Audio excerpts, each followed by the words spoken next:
issuance.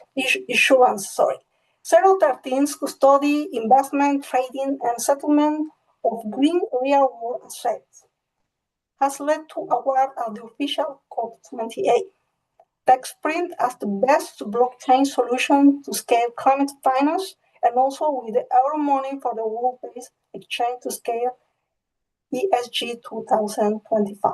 So, Lincoln Tao, please, the floor is yours. You can share your screen.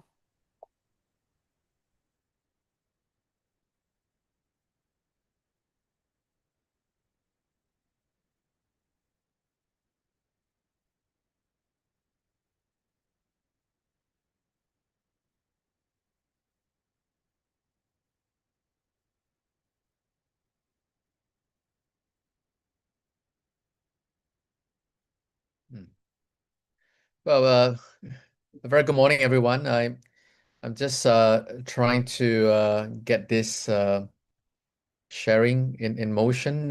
Just give me a while, please. Hope to.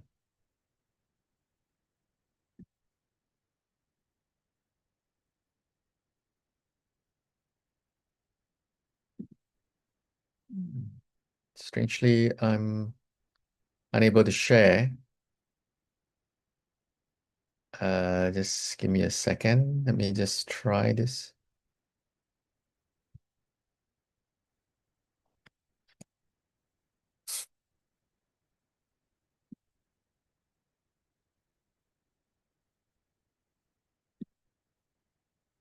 And maybe if you give him co-host rights, Violeta.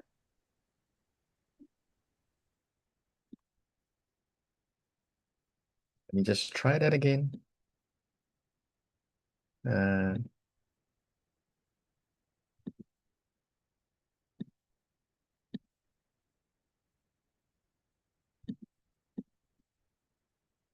I think it's fine. Just think so. It is fine. Can you see it? Can you see it? Yes, it's loading. Okay, great. It will Well, I apologize. show soon. Good morning, Okay, everyone. we can see it. Yeah, It is. again, The thank you very screen is much there. for. Can Go you ahead. hear me? We can hear you and we can see your screen. Fantastic. Well, once again, a very good morning to everyone. And I do apologize for the little hiccup with the technology itself. My name again is Lincoln Teo, Managing Director of 013. And I do plead for everybody's understanding because I'm actually not in Singapore. I'm in Shanghai at the moment. So some of the communications could be a little bit slow because of the fact that in China, Google and many of the communication software are actually not permitted.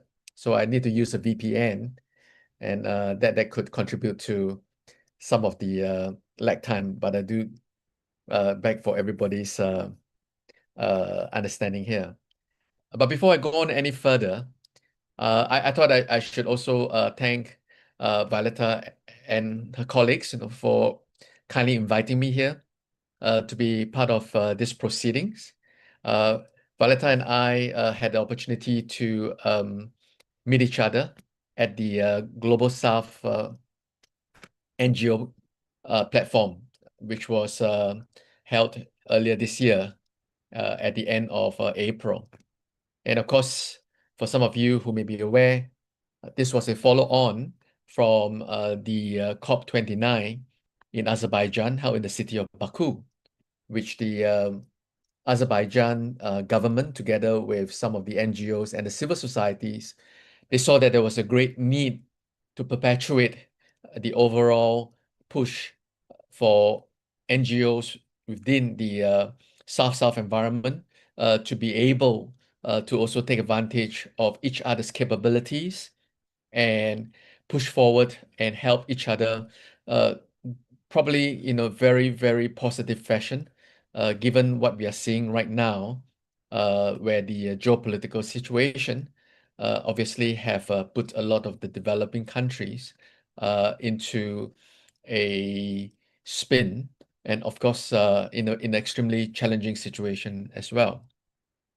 Now, when I was invited by Violeta to speak on this, I think she was cautious about it, and I'm also just as cautious about this whole thing, because I know that if you look at the whole topic of the webinar itself, there are a lot of experts, as you can see, within this particular forum. You know, all of you know a lot about agriculture. We talk a lot about the soil and everything. And here I am, I guess, I'm trying to say things that are perhaps less scientific than all of you, but hopefully I'm able to plug the gap in terms of some of the things that is very much needed to push forward in terms of the overall fight against climate change. And of course, in this case here, we have a lot of the expertise on the scientific portion itself, talking about soil. I also think that I would like to contribute a little bit in terms of this aspect itself. I'm definitely not a scientist like all of you, but one of the programs that I watch, again, with one of my partners who's involved in climate change from Canada itself, and he's very much into the whole agricultural space for 20 to 30 years. So his company is called Energaia, and I'm an advisor for Energaia for quite a while. They turned a lot of they basically create biochar out of feedstock coming from palm oil. And I think what I was trying to say is that the program that was actually introduced to, which I hope that some of you have already watched it, is available on Netflix, so I'm not sure it's still around. Is this particular program called Kiss the Soil? So Kiss the Ground, I beg your pardon. Have anybody heard of that? Kiss the Ground? So it is actually quite a amazing story, which got me learning, because I think from a perspective of perhaps, you know, someone in the banking scene, in the finance space, and someone trying to be involved in the whole carbon credits trade itself, very often a lot of people say, oh, carbon is bad, right? Let's try to actually reduce carbon emission. And also, as a result, you know, people have a wrong conclusion about what carbon really does. And I'm glad we talk a little bit about carbon sequestration and everything, because I think if you look at the program itself, I learned, and I think some of you will be able to talk a little bit more than me, is the fact that carbon essentially is missing in a lot of our soils. And of course, we have actually been unable to create sufficient nutrients back to the soil. And of course, carbon plays a very big part in that. So I think in summary, I watched the program itself. I look at the fact that, you know, a lot of topsoil is losing the carbon content. There is a pressing need to really go further into ensuring that some of these soils is able to retain or perhaps increase its nutrient values over time. And I just thought that, you know, it was a wonderful education for me. And for some of you who have not watched the show, Kiss the Ground, I really think that it will be good for you to be able to take a look at it. But I think more importantly for laymen like myself, as compared to all of you, that program itself allows me a better comprehension of the need to be aware about the relationship between carbon and the soils, essentially. So that is perhaps as far as I could talk about soil and the impact in the whole fight in terms of climate change. And I guess in this kind of circumstances, I thought what is best is for me to talk about something that I know fairly well, which is, in a way, how do we actually bridge the multi-trillion dollar gap in terms of climate finance, which is the overall presentation that I hope to be speaking on. I think there are many information, data going around. We all understand the fact that there is a funding gap, right? I think depending on where you're listening from, but essentially, there is a need upwards of trillions of dollars to basically ensure that the funding is actually sought and provided, especially for some of the global South nations, and also particularly in countries that are worst or very impacted by climate change itself. And I think we have seen that at the end of the COP29, when the final agreement came about, where funding of a couple of $100 billion was on the table for the global South countries, as well as those facing severe impact of climate change. But it was definitely not enough, as we all know. And I think that is, again, a challenge for the world at the moment.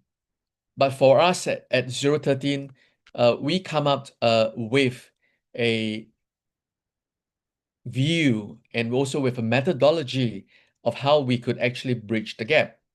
Now, I think the bottom line that I wanted to share with everyone is that there are funds actually available. There are funds coming from the global investors, right? And these global investors are willing to invest in the fight against climate change.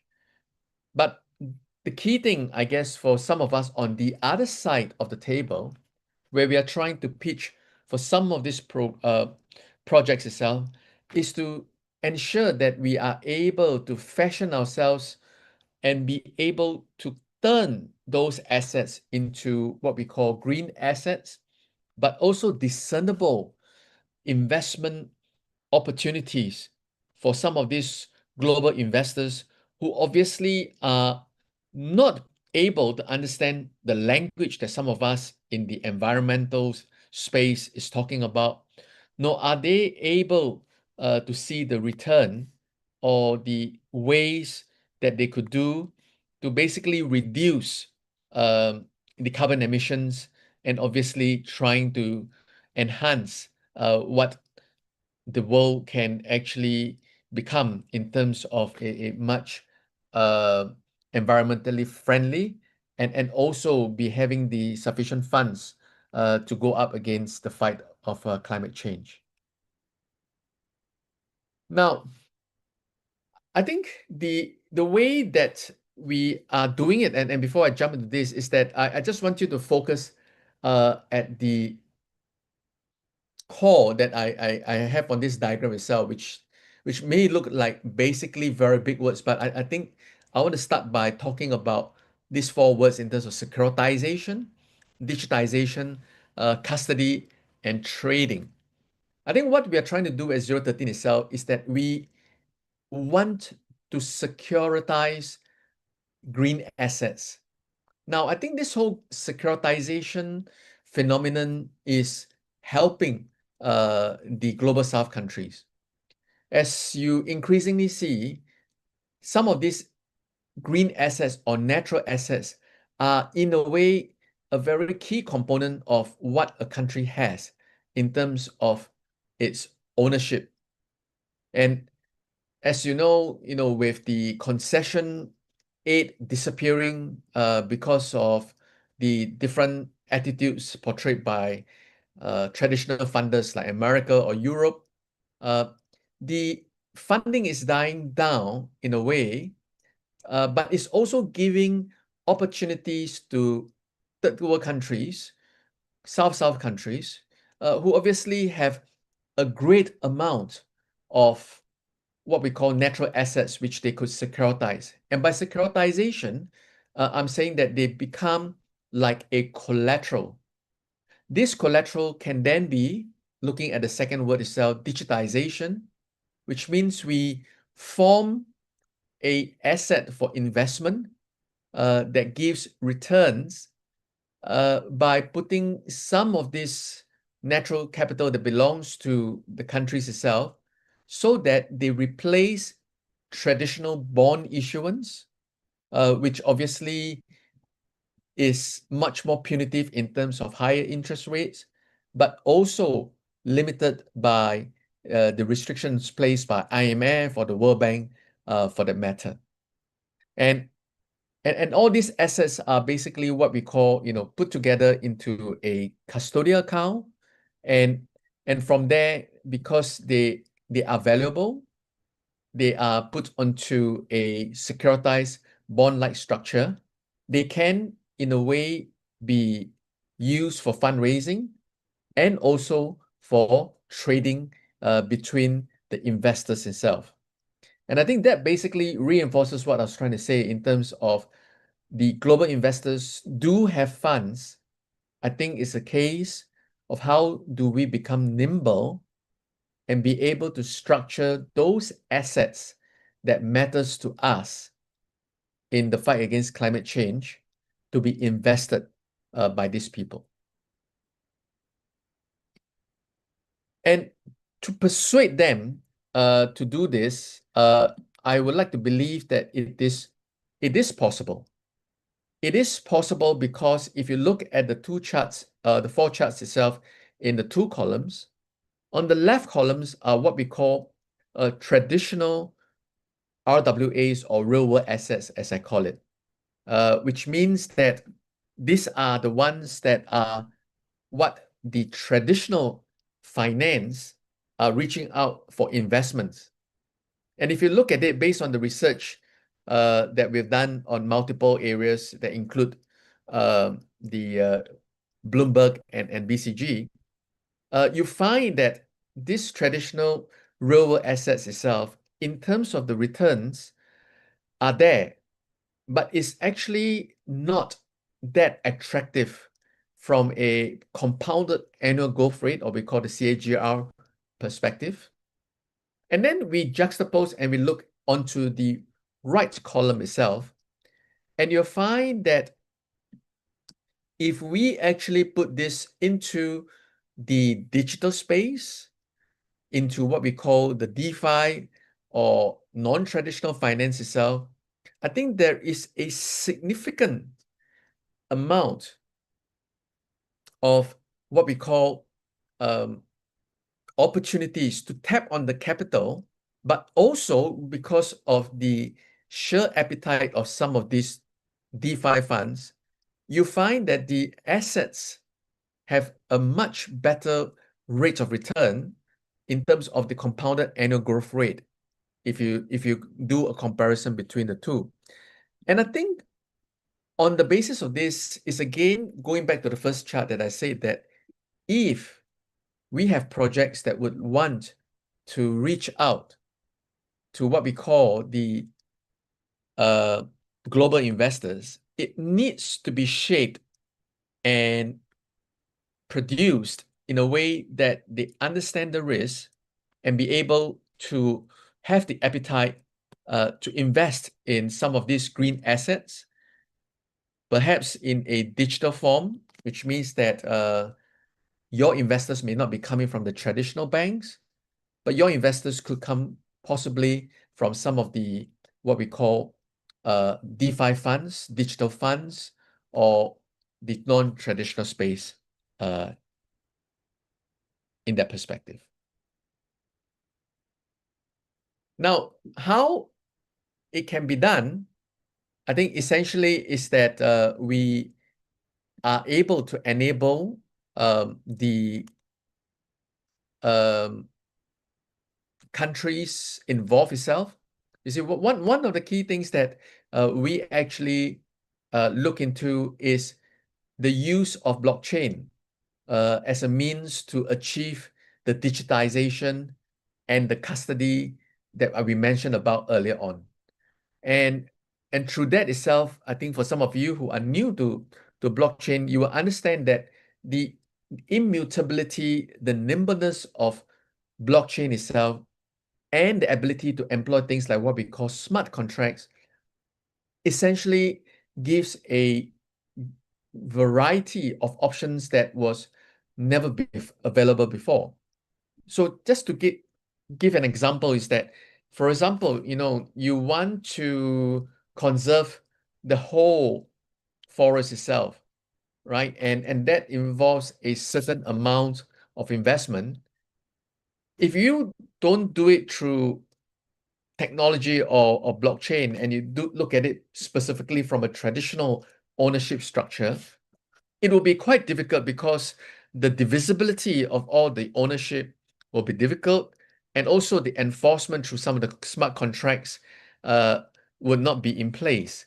I think this whole platform distribution model itself is that we also able to bring in technology like IoT to really assess and look at how we could actually be able to establish the state of some of this conservation matter. So this is just one aspect in terms of the platform. Now, the other areas, that we have been doing itself is that there is a tremendous opportunity for asset Creo que es uno de los monetization. lugares más Now, impresionantes.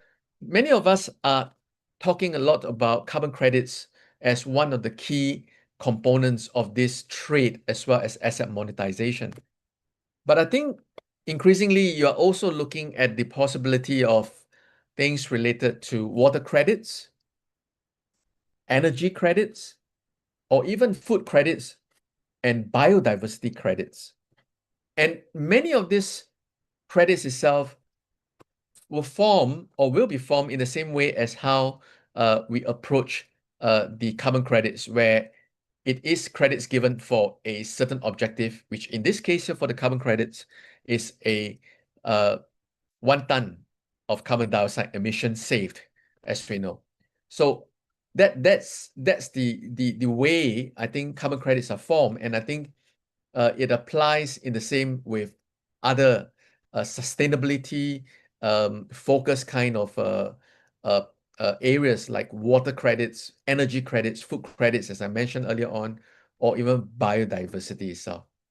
So I think what we are trying to say here is that we have seen, and it's possible from a platform perspective, that not only we are able to distribute the whole project's investability, we are also able to assist with the monetization of those assets to already achieve some of the things that we mentioned earlier on in terms of taking custody of the asset, tokenizing it, or what we call in a way creating this whole securitization, and then putting them into a digitized format through custodial services, which then leads to trading and monetization itself. So we have done this, and fortunately, because of the things that we've done,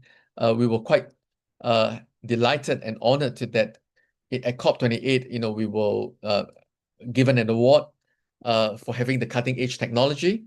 And also at the same time, just earlier, 2 months back in September, the Euromoney has also recognized us as the top RWA exchange in the whole climate space itself.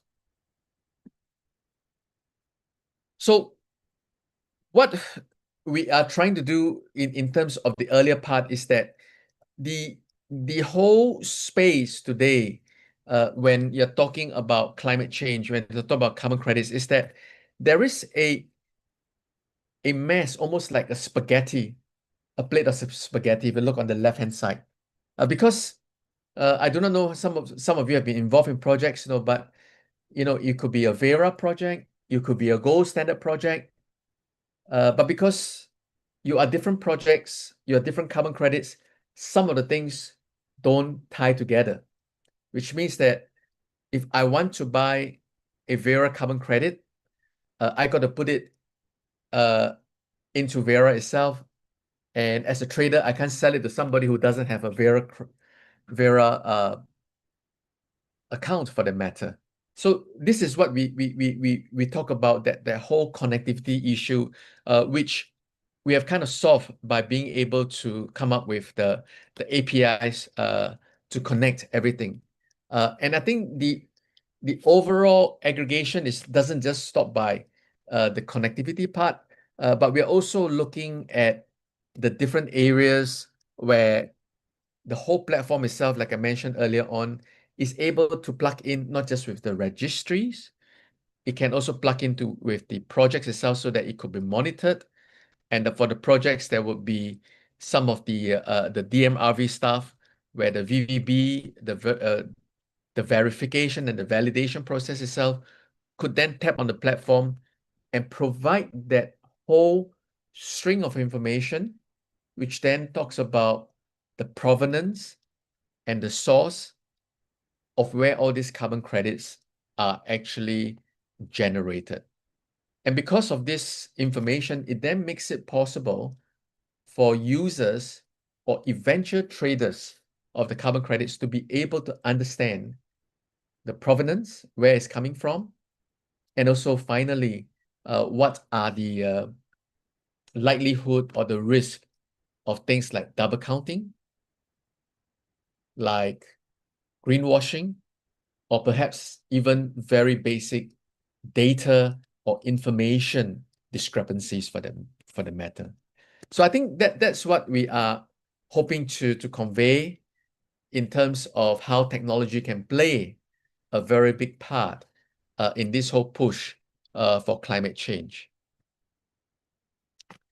So as you can see, we were talking about this whole provenance issue, because I think with the arrest or the elimination of some of these provenance issues with greenwashing or data inaccuracies itself, what we are trying to do here is create that whole bridge of trust, as you can see. And that bridge of trust, and just to bring everyone back into the earlier slides, is that it is not about a competition between the traditional finance or the DeFi for the matter. I think over at 013, we see that there is an important confluence between the two, because we talk about the education and the awareness of the investors, and the need for the investors to really understand that they can actually do a lot more if they're given the right information. And if this information is there, then ultimately, I think what we are seeing here is that this whole evolution and the growth of what we call the DeFi ESG assets, which ultimately will be growing based on the statistics that we have seen earlier on, where their compounded annual growth rate is expected to grow at a much rapid rate as compared to the traditional ESG assets itself. So I think 5 minutes more, please, Lincoln. Thanks, Valeta. So so this is a very quick a long slide, I think, just for reference about how the overall different financial institutions, both in the public space, in the digital space, as well as in the private space, could eventually play a part in terms of the overall scheme of things within the climate finance structure itself, right? So I'll just very quickly move on. And of course, I think in ending, I mean, what I really want to re-emphasize is that, you know, at 013 itself, we see a lot of interaction between what we term our model as the 7 Cs, you know, because as you can see, really on one side, you know, you have the bodies that matters a lot. The bodies, I mean, the countries, the companies, you know, the communities, and even to a certain extent, the civil societies as well. And then of course on the other spectrum you have obviously the capital aspects, you know, where you have also the carbon credits and all that, you know, in terms of rallying towards the whole climate change and how connectivity essentially plays a huge part in terms of arriving at those goals that UN has always very much talked about. So yeah, I think that's pretty much on my end. I hope I did not say too much, which I sometimes do, and I do apologize. But I realize that I have about 5 minutes, and of course, I'll be very delighted to put this out as Q&A time, if that is permissible, Violeta. Thank you very much, and it was good to be able to speak to all of you. Thank you so much, Lincoln. Well, at the moment, I cannot see the questions in the chat, but I would like to ask something. You say that you were interested to connect some universities in Bolivia. Maybe you can share a little bit about that question. Yeah, I mean, we remain as an organization really delighted to be able to work with brilliant minds, and suffice to say, people in the universities like yourself are people that we admire, and we relish the kind of talents that exist in all these institutions on higher learning. One of the things that I've done, and thanks for asking that, Violeta, which I've shared with you, is also we recently, about 2 months ago, signed a collaboration with the largest university in Thailand, known as the Mahidol University. Mahidol is the name of the father of the previous king of Thailand. And we are working in the engineering department because we were approached by them in the sense that there are a lot of climate tech engineering capabilities coming out from some of the universities. And they are aware of the opportunities to do climate change, but they are not quite sure about handling the finance aspect, how they could, again, as in a startup and in a new corporation, how to raise funds. And I think we try to work together with them extensively. We've also been starting to talking to some of the global South countries, one of them being in Pakistan. And Pakistan itself, we are involved in a project of waste to energy in this country, and in this particular state called the Punjab state. The Punjab state is actually the largest state in Pakistan, and they occupy more than half the economy and also half the population. And I think that becomes a very important area for us to work with local universities, because like in the case of the Punjab initiative, if some of you, if you Google, you'll find out, is that they are truly turning Punjab into what we call a sustainable economy, which means that, you know, sustainability is no longer a cost, no longer because you have to be sustainable and you pay a lot of money, but they're engineering in such a way that sustainability becomes part of the whole economy, which means that you have to reinvent your economy to run things like renewable energy projects, run solar power, and that's truly changing. And jobs are created as a result for these new areas of development. It could be also, as I said, creating opportunities for carbon measurement, for carbon credits trading, that increase the need for new talents and new learnings through curriculum development to go into those areas itself. I think for us, as being part of the whole society and the companies within the world that we live in, we think it's so important to work with the universities itself to impart some of the, I wouldn't say knowledge, but to show them some of the lessons that we have learned, the mistakes that we have made, and the dreams that we have in order to accomplish the goal of sustainability. Thank you. Thank you so much, Lincoln, for sharing about this very important topic nowadays, that is carbon. If you have some links that you would like to share, just you can type them in the chat because you mentioned a couple of links that could be interesting.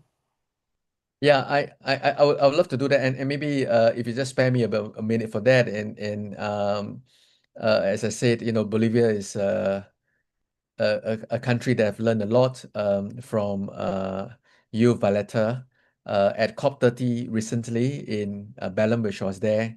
I was speaking alongside a Bolivian lawyer, Luis, and he was actually really brilliant, a really brilliant young mind involved in things like climate justice and climate compensation. I also learned that you have a new president coming in as well. So it looks like a lot of changes and dynamism being injected into Bolivia. And obviously, I relish the opportunity to work with the university or any one of you who are connected to the university or other universities for the matter. Would love to connect with you. And yeah, I would enjoy that. And again, it's wonderful to be learning amongst all of you at this forum or this webinar. And hopefully we'll get a chance to connect again over the next 2 days. Thank you very much, Valletta. Thank you so much. Well, I hope that the Q&A assistants also can share a bit of this desire to make connections and agreements, because the carbon topic, as we mentioned, is quite important, but this is still, it doesn't have the importance that it should have for research, for investment. Thank you so much, Lincoln. Yes, and thank you very much. And I promise to improve or maybe start learning Spanish for the matter. Thank you very much. Thank you.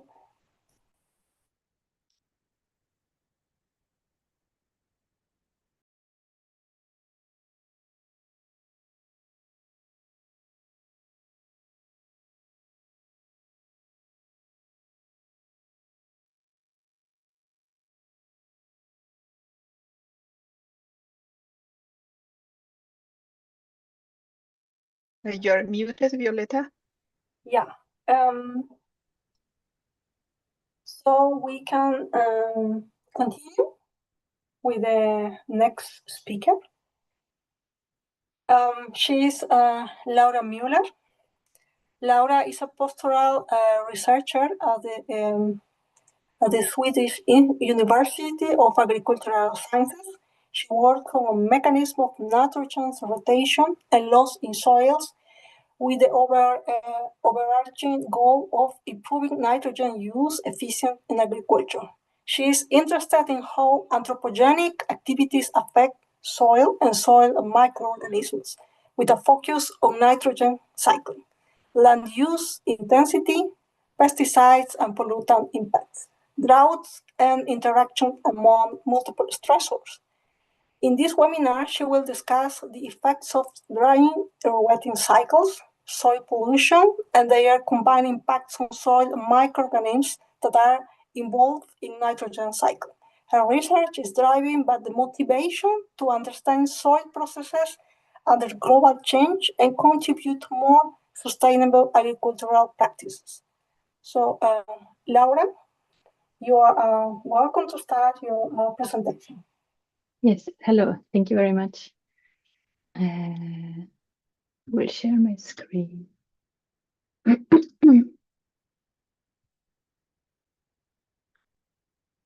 Can you see it? Can you hear me? Yes, we can see it and hear you. Okay, Very well. nice. Yes, thank you very much, Violetta, for inviting me here and for introducing me. Yes, so I will talk about two issues that are arising due to human activities. One indirectly is the drought that is coming with climate change, and then also soil pollution. And as you already mentioned in the initial introduction, we all know that we depend on soil, and it plays a very important role, for example, in water filtration, carbon storage, but soil also harbors an immense biodiversity, for example, bacteria and archaea. They are among the smallest, maybe. They are involved in plant microbe interactions, which is very important for agricultural practices, but they also help with organic matter decomposition and nutrient cycling, for example, nitrogen. But soil is a limited resource and it takes a very long time to build up, so we cannot rely on this. And due to human activity, it is more and more under pressure. One issue there is the increasing threat of drought. And it has, so by now we don't have to look at predictions anymore. This is a map from a recent IPCC report, and it's a very simplified global map, and all the brown areas, they indicate an increase in agricultural and ecological droughts since the 1950s. And you can see that large parts of south of Europe and Africa, but also here, the northeastern parts of South America are already hugely affected. And if we look inside the soil, we also know that drying and rewetting, they pose very strong contrasting conditions on microorganisms, and they require huge adaptations from the microorganisms. Another example contributing to the pressure on soils and soil microorganisms is soil contamination, where one part are pesticides, and they are added intentionally to the soil, or at least to the agricultural fields. And I just have some examples from the EU. For example, that pesticide residues are found in 75% of the agricultural soils in the EU, where 30% of the soils even contain at least 5 different pesticides. So they are accumulating a lot in our soils. Another example is copper, which is also partly used as a pesticide, especially as a fungicide in vineyards, especially. But it also comes from mining activity, and heavy metals, where copper belongs to. They are found in 35% of the contaminated soils in Europe, but copper, especially due to vineyards in Italy and the south of France. Another example are polycyclic aromatic hydrocarbons. They are abbreviated with PAH, and they come from the combustion of organic matter. They can come from wildfires, so they have natural origins, but human activity, like the burning of fossil fuels, is hugely increasing their abundance in inevitably the soils. So in Europe, we find them in 11% of the contaminated soils, especially in industrial and urban areas. So here we can also look what happens inside the soil if we have contaminants, but we also have the soil microorganisms. We have potential degradation, which is very important because this is one of the very few ways of actually getting rid of contaminants, by breaking them down. However, not all contaminants can be degraded, and copper, for example, cannot be degraded, is very stable in the soil and accumulates. And then we have the other way of this interaction where contaminants potentially cause toxic effects on soil microorganisms. And this is of concern because we need the soil microorganisms. For assessing contaminated soils, or also especially to avoid further contamination, chemicals or compounds are assessed before they should be released, if they are released intentionally. And in the EU, there is the European Food Safety Authority that is responsible for this, for those environmental risk assessments. And it states certain conditions that have to be met by a compound. For example, it states that there should be no unacceptable effects on the environment, among which we find the impact on non-target organisms, which are also our soil organisms. And if we look at the existing assessment schemes that we have, there are tests for soil microorganisms, including earthworms and collembola. But for soil microorganisms, there's only this one test. It's a nitrogen transformation test, which basically measures nitrogen mineralization. But this test is very insensitive, and it doesn't also look directly at the soil microorganisms, only at the mineralization patterns. And I will show you some of the results that I gained during the work of my PhD, and this was done within an EU project called Aristo, which focused on this gap that we have with the soil microorganisms and the need for new tools. So in ecotoxicology, you can have ex situ tests where you have one certain bacteria and you have it in you grow it in culture, and then you expose it to a pesticide, and you can see, is it still growing or are we killing the microorganisms? Then we have in situ tests where we add the same pesticide, but we add it to real agricultural soil with a living microbial community, and then we can see what is happening to this microbial community in a more realistic approach. And we focus on functional microbial groups, which means that we can combine activity measurements with molecular information, because we can extract DNA from the soil and then have a look, okay, which microorganisms are actually there and how do they react. And here I'm focusing on microorganisms that are involved in nitrogen cycling. So we look at the inorganic nitrogen cycle here. It's more of a network because there are many different processes going on depending on the conditions also. But now we focus on nitrification. If we have a little bit closer look, we can see that nitrification can be a shared process. So we have a first step where ammonium, which is here, is oxidized to nitrite in a process called ammonia oxidation. And this is carried out by ammonia oxidizing archaea and ammonia oxidizing bacteria. And then in the second step, we have nitrite oxidation, which is carried out by Nitrospira type and Nitrobacter type nitrite oxidizing bacteria. I will call them NIS and NIB. And then next, apart to this shared process, it's also possible that the whole process is done by one microorganism, and those are called COMAMOX, which stands for complete ammonia oxidation. However, I'm interested in effects on stressors, on the association between microorganisms that are known to interact. So it's the shared nitrification that I'm focusing on. And it's important to know how stressors affect nitrogen cycling, because this affects the fate of N. This depends on biotic factors, but also abiotic factors. And this is what we want to know. But in addition to that, ammonia, like the ammonia oxidizers, the AOA and AOB, they have been previously used as indicators for disturbed soil.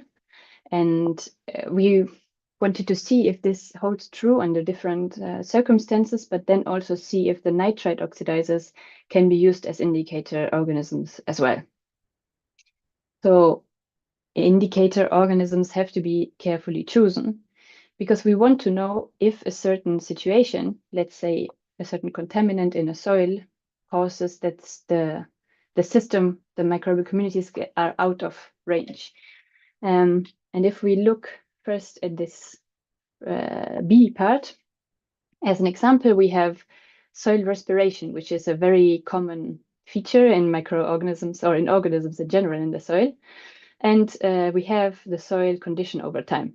And usually we have a fluctuation in respiration, which is normal. And then we have a stress situation 1, which lies within our fluctuation area, and situation B as well, because so many microorganisms can respire. If some stop, maybe others respire still, and they just take over. There's a lot of redundancy in this process.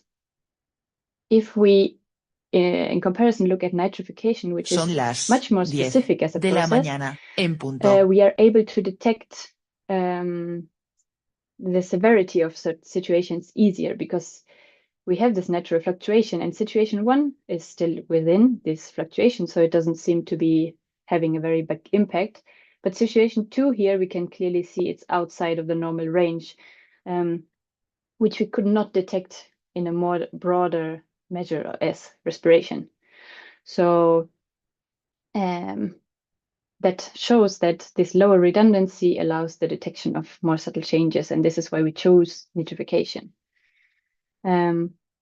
Then to assess the reaction to a stressor, we can look at things like resistance and resilience. So I want to explain this by using this graph again. So we have the function of a population. This can again be nitrification, for example, and it is stable over time in the beginning.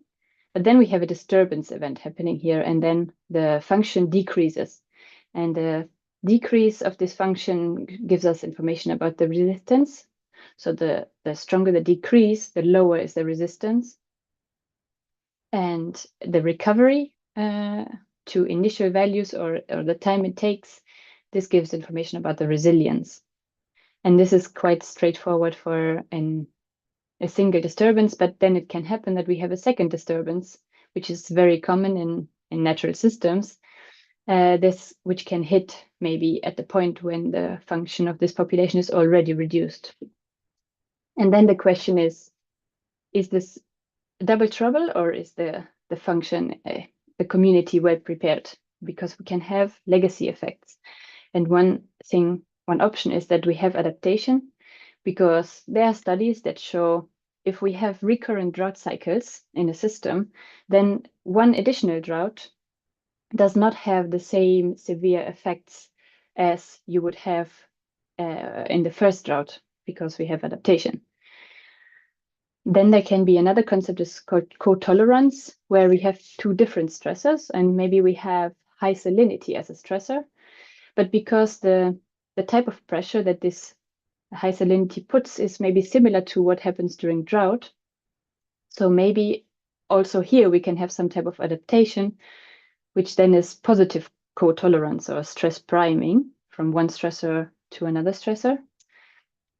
Or we can have a situation where the first stressor is very different from the second. So maybe the exposure to a chemical triggers the development of many efflux pumps, and this costs a lot of energy for the microorganisms. And then a drought hits, but for this it would need to allocate resources to very different coping mechanisms, and then this can cause negative co-tolerance, because there's not enough energy or resources to cope with 2 very different stressors. So this tells us that the effect of a stressor depends very much of the state of a system. So I want to show you 2 different experiments that I conducted. The first one is a drying rewetting experiment. And here we used 4 different types of soils, from a very silty clay to a loamy sand. And over the course of about 3 months, I subjected them to different treatments. So we had a control treatment where the water holding capacity was constantly around 50%. And then we had one treatment with one long drought where the soil dried out, stayed dry, and then was rewetted at this point And then there was a recovery phase here. And the second treatment, we had 2 continuous consecutive droughts. And the soil was kept in microcosms and was then sampled at the driest point here at day 42, and then 1 week after the rewetting and after the recovery period. So we measured the ammonia oxidation. So basically we terminated this here and measured the accumulation of nitrite over time. And we could see in these graphs that, so in yellow, you can see the 1-time drought treatment, and in red, the 2 times drought. And this is the difference to the control. So 0 would mean there's no difference. And if it deviates from 0, it means it's lower or higher than in the moist control treatment. And these lines, they show us the 95% confidence interval. So if this line does not cross the 0 line, it means it's a significant difference from the control. And we can see that during drying, in the 1-time drought, in this long drought, we have a significant decrease in the ammonia oxidation activity here. In the silty, in one of the soils, I'm showing 2 as examples. And we see the same picture in the clay loam, where we have a very decreased activity here, or potential. However, after rewetting, this function recovers very quickly, and it stays, it increases again. We also see some changes in the community composition. So now we look at communities of these ammonia oxidizing archaea, and each point represents a community in one pot, in one microcosm. And the more far away the pots are, the more far away the dots are from each other, it means the more different the communities are. So we can see that, especially in the clay loam, the communities treated with drought, they become more different, but especially they shift during the drying, in the dry phase. By contrast, if we look at the second half of the nitrification, the NIS, they are affected during the rewetting, because we can see that the community shifts only after the rewetting. So the dry soil communities, these triangles, they are similar to the green control, and then the community shifts. So this led us to the hypothesis that it would lead to a destabilization of this mutual interaction that we usually have between the ammonia oxidizers and the nitrite oxidizers, because in different phases of the drought, they are differently affected. So to test this, we conducted a network analysis, and we focused on associations between ammonia oxidizers and nitrite oxidizers. And in a network, we can have negative but also positive associations. And we saw in the full network with all associations that most of them were positive. And on an ecological base, this makes sense, because they produce and they consume nitrite, so they profit from each other. Then we built a second network, which was smaller, and it only contained associations that were not affected by the treatment or the time point. So that not affected by the drought, basically. 5 minutes, please. Yes, this is not very interesting. So we subtracted this from the full network, and we end up with the affected associations. And there we can see it's the positive ones that are affected again. So this means we have a destabilization of these nitrification activity. But we can also see, I will skip one slide. We can see that this is differently affected in the different soils. So context dependency plays a big role. And this leads us to the next experiment, where we again used 2 different soils, but also contamination of PIH and copper. And we can see here, yes, it was planted with grass. We sampled at 3 time points. And then we subjected the highest contamination level to drought. Then we focused on ammonia oxidizers and also the total prokaryotic community in the soil. And this is the community structure again. It means that the more far away the points from each other, the different is the community. And we can see, for example, in the loamy soil, here is the starting community and the controls in green. And then in blue, we see PAH contaminated soils differ in this direction, while copper contaminated ones go in this direction. So we see a strong divergence, especially of highly contaminated soils communities, especially in the very end at 16 months. So we use the soil from after 16 months of the most contaminated soils and the control. So it's basically these communities. The soil in which they were, we subjected to drought. And now this graph shows how similar communities are after one drought, after 2 droughts, 3 droughts, or after a recovery period. And we can see that in uncontaminated soil, there's not really a big difference due to the drought. But if we look at soil that was contaminated, we see a very strong drought effect, especially in copper. So the communities, they differ more and more over time from each other. In PAH, this is not as strong, but it's also significant from the start to the end. So the stronger drought effect, we see a stronger drought effect in contaminated soils, especially with copper. And just as, so we go one step deeper, we look at which microorganisms are actually affected. As an example, we look at the ammonia oxidizing bacteria. So we have a phylogenetic tree in the middle, and this color shows us to which clade the organisms belong. And in uncontaminated soil, there's not much happening. Blue means that we have a significant decrease in abundance of this specific microorganism.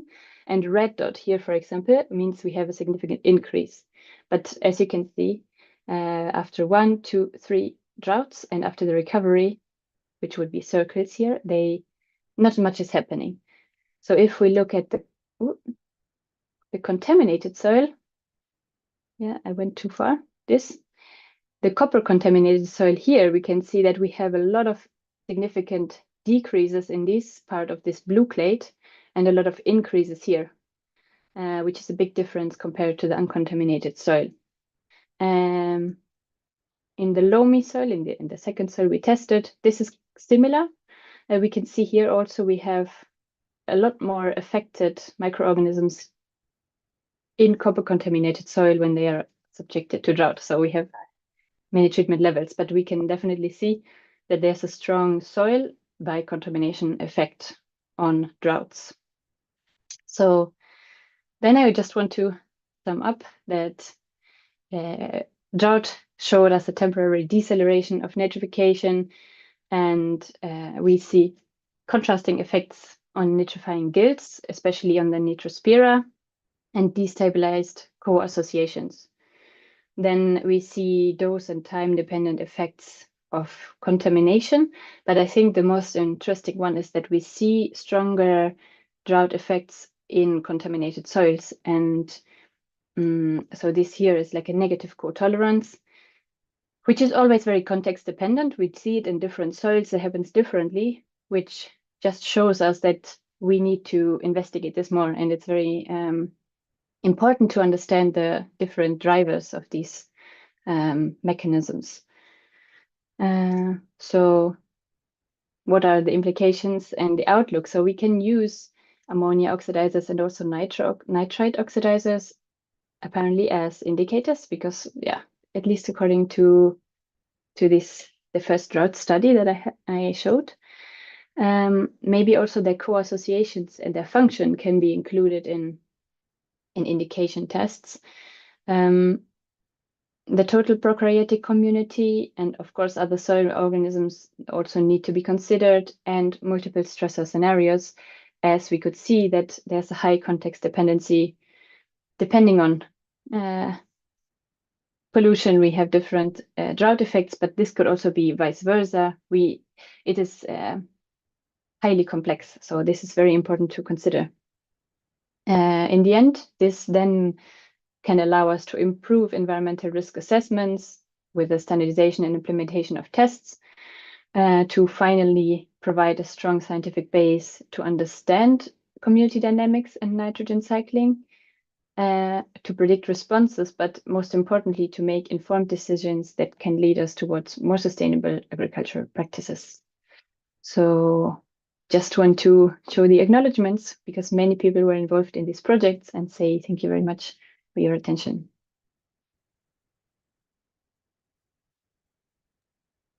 Thank you so much, Laura, for your interesting presentation. I don't know if there are questions for her. Otherwise, I can make a question. I was wondering, a little bit futuristic, let's say for the foreseen changes in droughts in the coming 50 years. What will be the future for these communities of ammonia and nitrate oxidizers? I think it is always difficult to predict over like such a long time period. But as we can see in some long-term experiments, it's that we have, to a certain extent, adaptation to these extreme stressors. And that would mean that after several rotations of drought, each drought would have a smaller effect. But I still think because it also depends on nutrient availability, which is just a physical property in dry soil, that nutrients are not available for microorganisms, that drought will always mean some kind of disturbance and interruption of nitrogen flows, where we have maybe a deceleration and lower level during the drought. And then after the drought, when we have the rewetting coming and nutrient flush, the birch effect is very commonly known. So we have a pulse of CO2 also released in the atmosphere, but also in the soil. A lot is going on just by the physical change in conditions, which I think microbes will not adapt to this. So there's always effects, I think. And thank you so much. And there is another question regarding context dependency. Would you expect the same outcome in soils from another field with the same soil type? With the same soil type? I think this is because it does effects not only depend on the soil type, but also on the microbial community that the soil is hosting. And this can be super different, even in soils that are just 100 meters apart. So I guess that the stressor effect will be very similar if the soil type is the same, because the drying speed, for example, will be the same, the nutrient content maybe. But we probably cannot say like this is exactly like copy paste same effect in another, because we have different microorganisms. Okay. One last question. What do you think would be the worst scenario if a high contamination soil is still in use? And what will be the effect in human health and the planet health itself? I think, so I'm assuming agricultural use. And if a soil is highly contaminated, I think after a while also the yield will decrease. So we will not, it will not be as profitable first, like to still use this as an agricultural soil. But also, of course, plants take up contaminants, and they can end up in the fruits that are harvested. So it can pose definitely a risk also to human health, especially because the tests for those soils are maybe also can never be super tight. I mean, if you want to find contaminants in a soil, if you want to measure it, you have to know what you're looking for. But if we have a highly contaminated soil, it's likely that we have an accumulation over years or decades even. So we may not know the cocktail of pollutants that we have in that soil. And pesticides, for example, can be, when they are degraded, sometimes the degradation products can be even more toxic than the initial compound. So we can have an exploding number of compounds in a soil, and it is very difficult to keep track of that. Okay, there are no more questions in the chat. We would like to thank you again, Laura, for your significant input in this webinar. Yes, Thank thank you you so very much. much. Thank you for the invitation. Our pleasure. And now we'll continue in the program, and I would like to introduce to our next speaker. Yeah, you can stop sharing your Yes. screen, Laura. Thank you. I'm trying. I'm sorry. No problem. Take your time. Where am I? In the meantime, I would like to introduce to Lena Polen. She obtained her master's degree in microbial ecology from the University of Vienna, during which she did her thesis as an Erasmus student in the group of Aiko Kuramae at NEO. Building on her master thesis, she developed her own PhD project that allowed her to continue her research on microbial phosphate cycling, which remained the focus during the final stage of her PhD at the NEO. So, Lena, the floor is yours. Nice. Well, thank you for the nice introduction, and hello, everyone. Yeah, I'm very happy to talk about my two favorite things, which is phosphorus and microbes. So let's start with the, oh no, let's see. I was not missing this. Yeah, hello, next slide. Yes, there we go. Yes, good testing, nice. So just to give you an overview about the global phosphorus cycle, so it's quite different from the carbon and the nitrogen cycle because there's no atmospheric part. And compared to those cycles, it also goes really, really slow in some parts, because when you start looking at it, you need to look at rock phosphate formation, and this geological uplift takes millions of years. So it's really, really slow. But then once this rock has formed, it kind of ends up in the soil, and it can be taken up by the plants, which can be taken up by the animals. And this will also end up then slowly going back into the soil, and eventually it can reach water bodies and will sink down into the sediments where new rocks are formed. So you can imagine that on our time scale, it's very much linear and not a cycle actually. And it's also worth noticing that there are some dynamics that are much quicker, especially in soil. And anyone who worked with agriculture also knows that the total phosphate that you find in the soil is not at all representing how much there is available. And this is because of these intrinsic dynamics of phosphate in the soil, where it's often actually not available, even though there's large pools, but only soluble phosphate can be taken up by the plant or by microorganisms.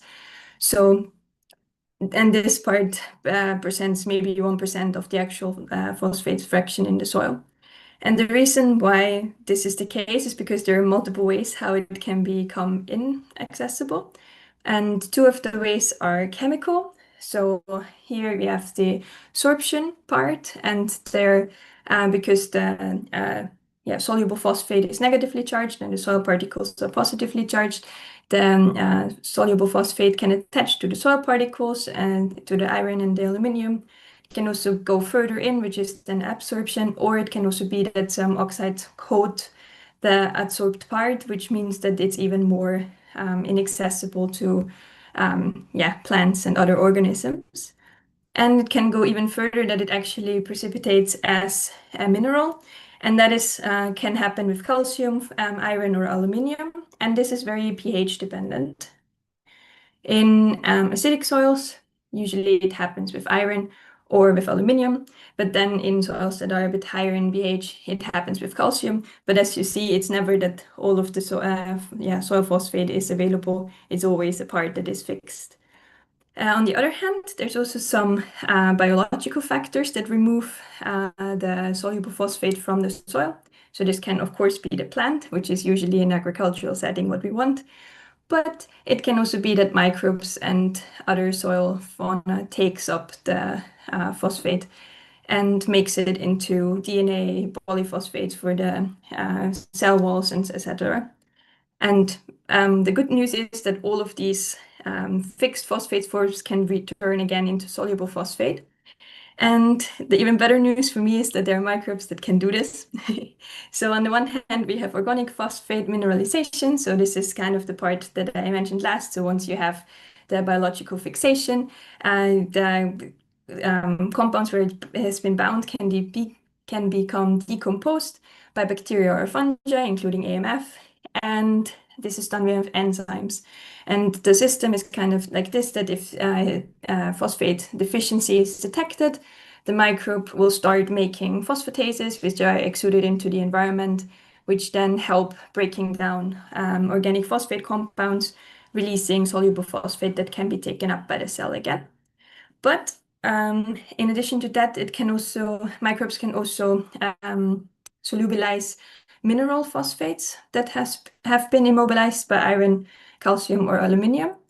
And this is now including also bacteria and fungi that can do this job, but no AMF that are associated with plants can actually solubilize in organic phosphate. And the cool thing is that more than half of the soil microbes have been found to have genes to do so. So it's quite an important mode of action to cover their phosphate needs, and with very diverse modes. So it can be that they're producing organic acids or inorganic acids, siderophores to exclude the iron to release passively the phosphate, or biofilm formation, proton release, etc. And kind of what have a lot of these modes in common is that the pH is lowered in the vicinity of the cell, which releases the phosphate that is bound. It becomes soluble again, and of course it can be taken up by the plants. But I was asked to talk about climate change, so it was kind of interesting to see also how my microbes are affected by different environmental factors. And Laura already mentioned that the drying and rewetting has quite an impact into microbes. And this is also the case for phosphate solubilizers and phosphate mineralizers, because they can die, for example, during this process, which will release phosphate into the environment. And similar also if there are, for example, nematodes that feed on these phosphate cycling microbes, the phosphate will also become partly available to the environment. And furthermore, of course, climate change, the temperature can rise. And this is also meaning that microbes are more active, can produce more biomass, and also the enzymes are usually a bit more active in that higher temperatures. Furthermore, nutrient availability is really important for phosphate cycling, because the whole machinery only works if phosphate deficiency is detected by the cell, because otherwise there's no need to solubilize or mineralize more phosphate. Which means that if there's less available phosphate in the environment, there's a higher need for the phosphate cycling. And that also links, if there's more carbon and more nitrogen present, the selection also shifts towards more phosphate solubilization, because they need more phosphate to keep up and grow. I'll take a sip. Then linking everything together into a terrestrial phosphate cycling. Especially in natural ecosystems, it's a bit different to agriculture, because there's very limited input of phosphate. Technically, they only have available what's in the soil, and very limited amounts are added through dust. But because so little is in the system and so little is added, it's actually one of the most limiting nutrients in natural ecosystems. And this is especially the case for older soils, because the weathering process has been going on for longer in comparison to soils that have been protected by glaciers, for example, more for longer time. And now if these soils are becoming even more stressed and exposed to climate change, for example, by increased precipitation or warmer weather, the weathering itself increases. And this drives, of course, the phosphate availability.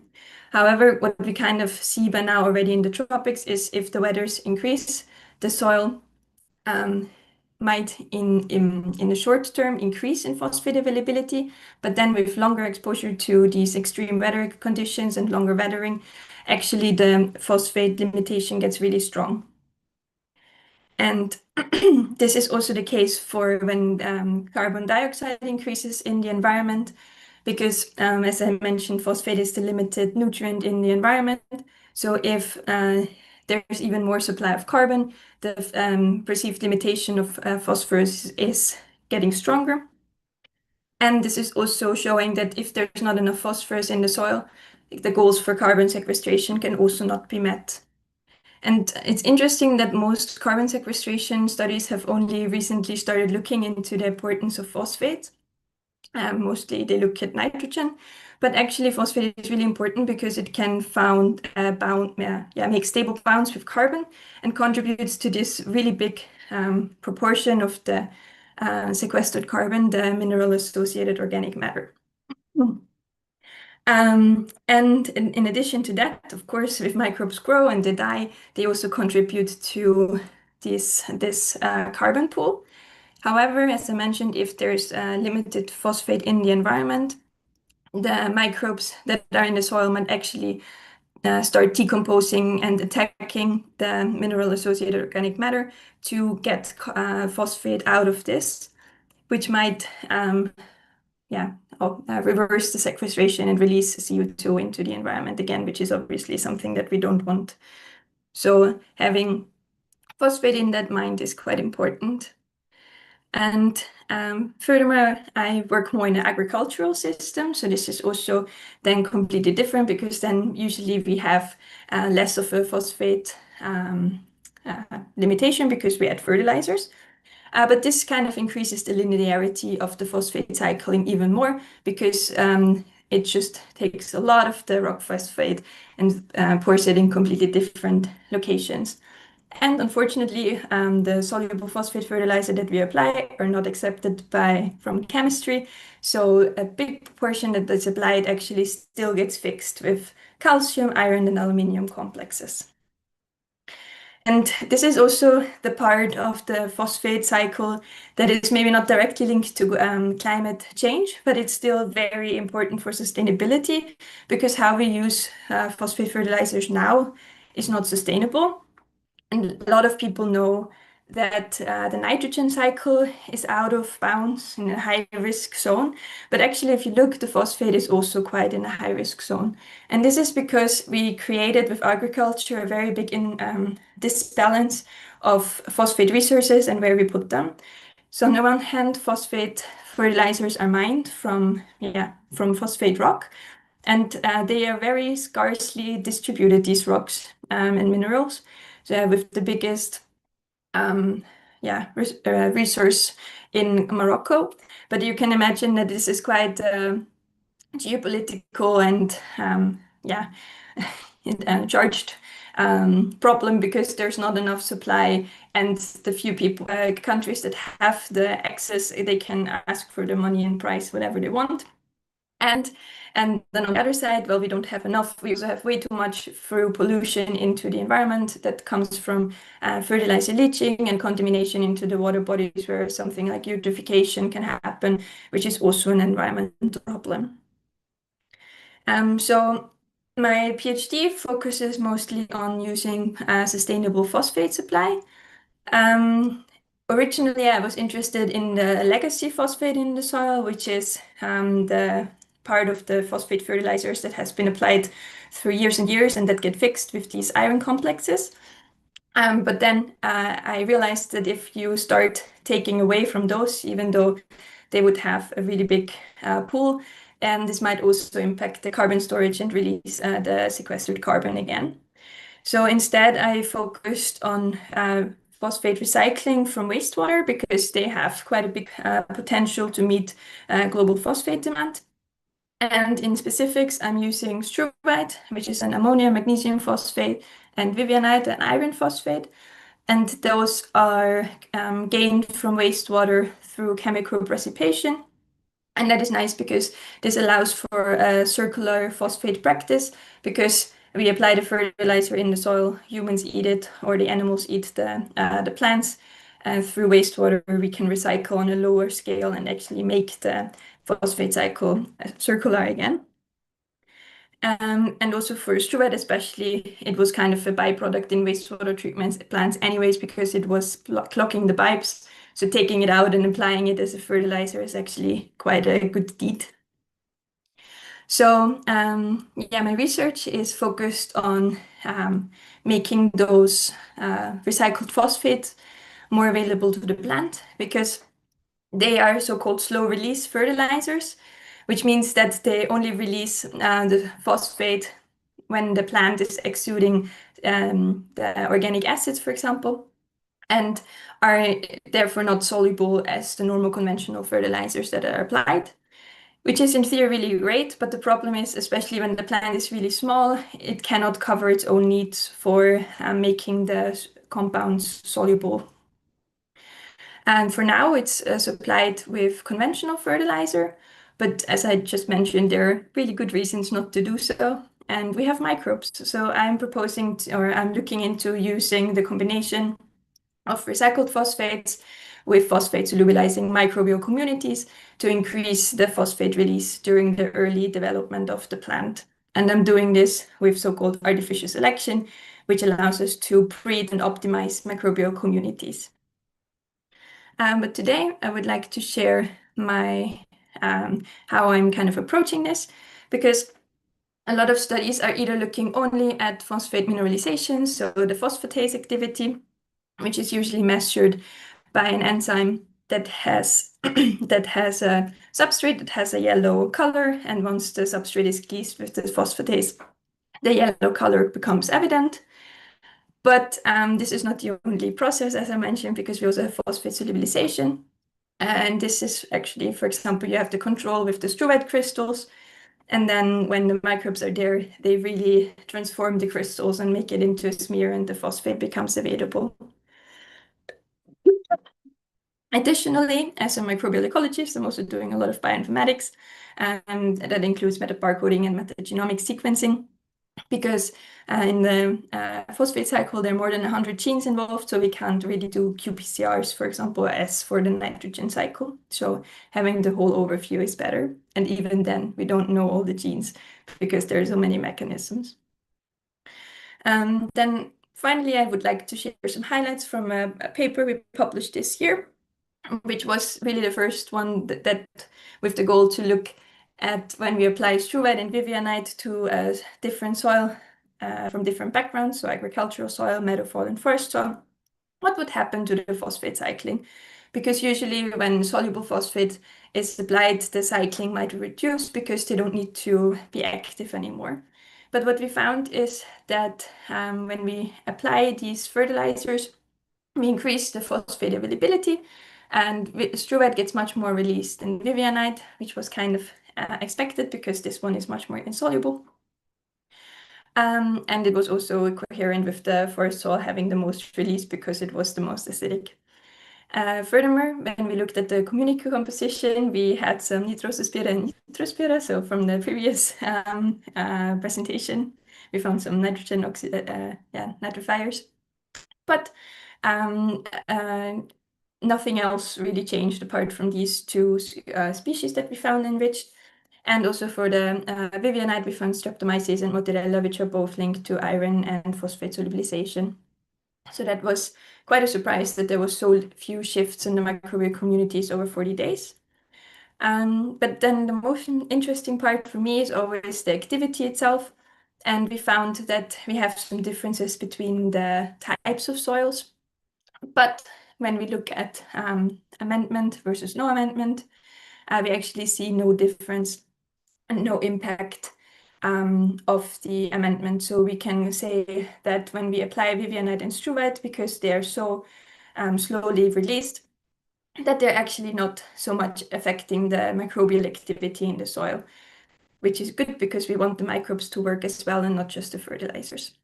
And with this, I would like to start wrapping things up. So I want to say that phosphate is really fun to research because it's the rarest of the most necessary elements. And additionally, I really want to highlight that there are different microbial strategies to phosphate cycling, and just looking at phosphatase activity is not sufficient. And the phosphate is really limited, and climate change will make this limitation even stronger in the long term. Also, we have to include phosphate more in the research when it comes to carbon sequestration and climate change in general, because there's quite some knowledge gaps that are still left. And for agriculture, we really need to find better alternatives to conventional phosphate fertilizers. For example, the circular economy approach with the recycled fertilizers that I mentioned and the phosphate solubilizers. And with that, I would like to thank my group and also my department at the Netherlands Institute of Ecology, and all of you for your attention. Thank you.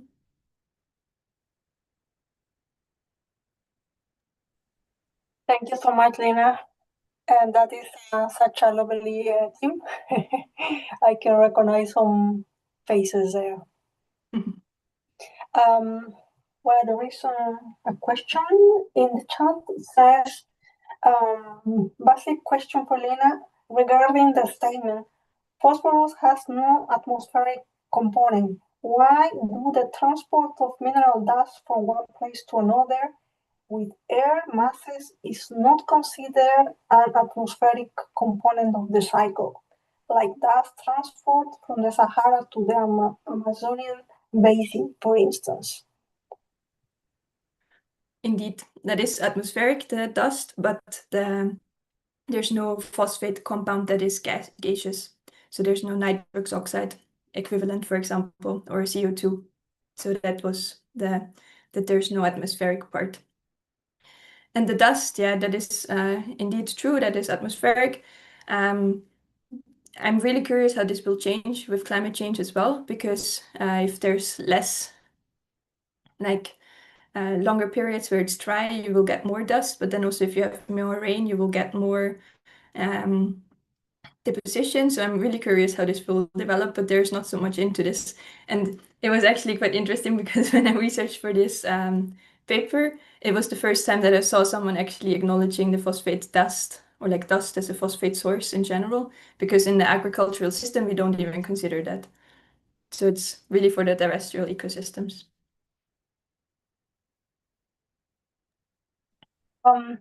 Thank you so much.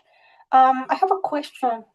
In the take-home message, you are highlighting that it's important to generate perhaps alternative phosphate fertilizers.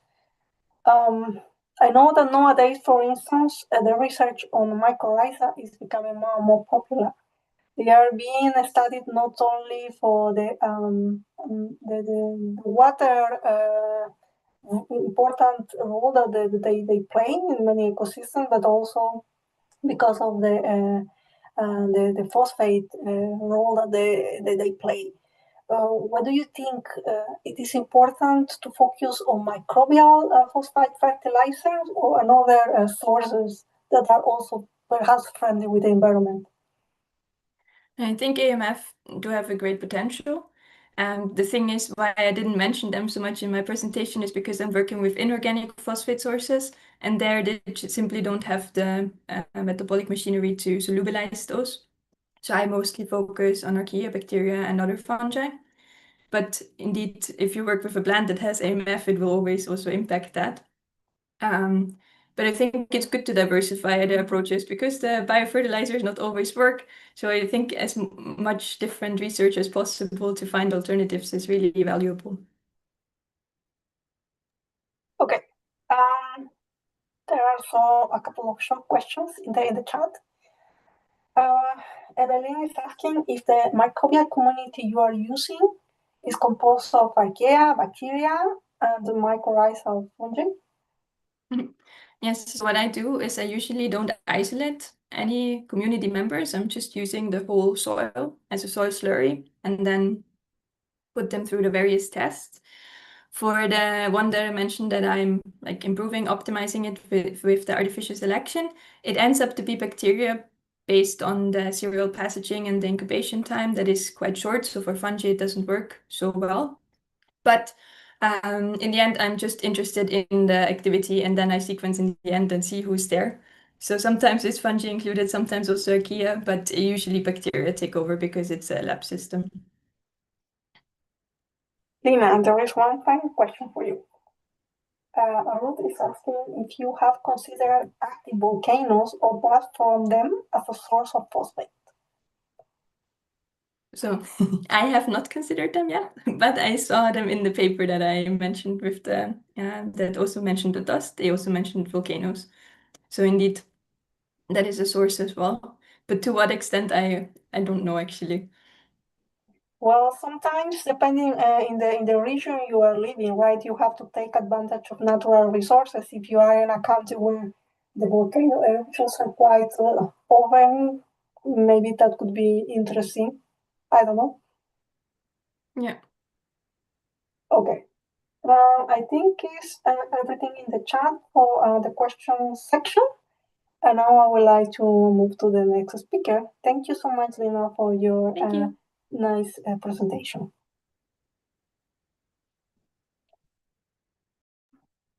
Now I would like to introduce to my next speaker. She's Natasha Sheko.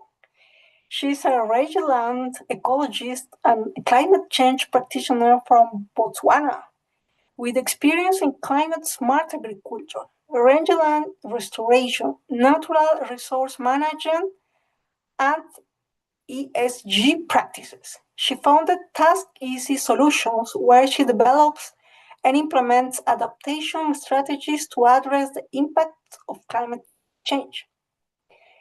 Her work focuses on grassroots responses and community-based initiatives, including greywater reuse to enhance soil functioning, improving water efficiency, and strengthening local climate resilience. Natasha, are you there? I can see you in the chat, but you can unmute your microphone, perhaps. Natasha, we'll give a couple of minutes to Natasha to come. I don't know if someone has some. Oh, moment. This is a bit weird. Let me check a little bit. Yes. Now you are able to unmute yourself. Okay, greetings everyone. I hope I'm audible enough. Let me, yeah, great.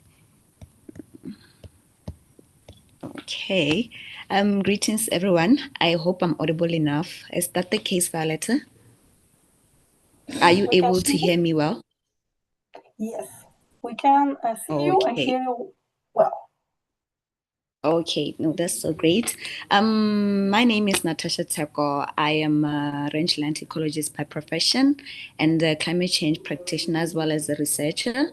So I'm so honored to share with you today on a topic that is timely and essential for climate resilience. That is greywater reuse as a climate adaptation strategy and its implication for soil functioning and water conservation. But I don't know, I'm unable to see my slide. Am I the one supposed to share it? Or is it being shared that side? Can you share your screen, Natasha? Oh, okay. Let me try share my screen. You should be able. You have co-host rights.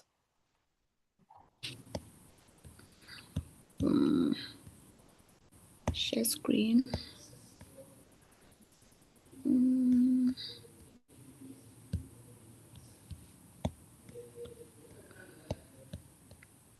I can't seem to find an option for sharing screen. I don't know, is it because I'm a participant?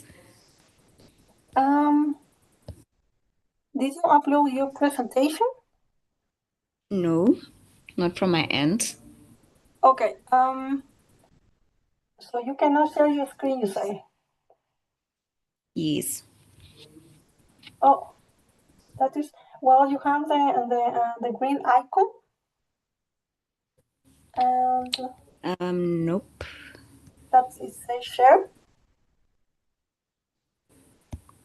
I can't seem to have any. I only have participant chat reactions, security, then the mic icon as well as the video icon. Okay, so that is a bit strange. Maybe you can send me now your presentation and I can share it. Or maybe, no, send it to Karina. Okay, so I can proceed or I have to wait? Sorry for the inconvenience. That is a bit strange. Okay, do you want to send it by email to me? Yes, I did share it to email to Violetta. I just By sent email. it Okay, Violetta. email. Okay, Oh, so yes. while you check your email, Violetta, and then if you put it please on PDF because I cannot read PowerPoints, we Yeah. can take advantage to take the group photo while we solve this issue. So Okay. I'll check. So while I'm receiving the presentation and then sharing it, it would be nice that everybody turn their cameras on. And so we have a group picture of this very interesting webinar. So please let us show us your curious faces.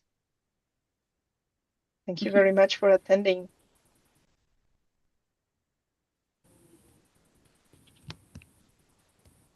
We need some more.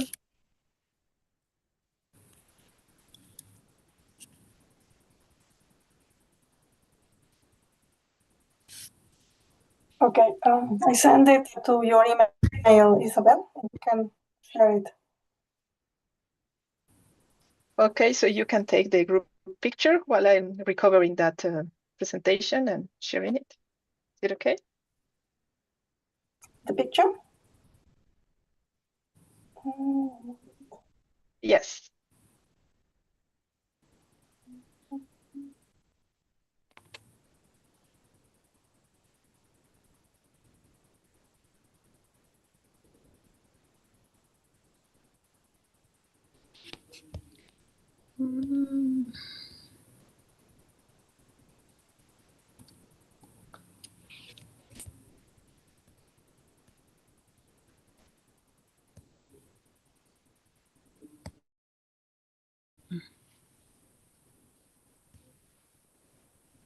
Somehow the mail has not arrived. Can you send it to me through WhatsApp, please?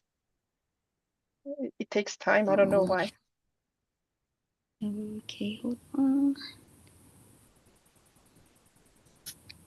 But good things are worth waiting for. All right, that's great. Let me do it like this.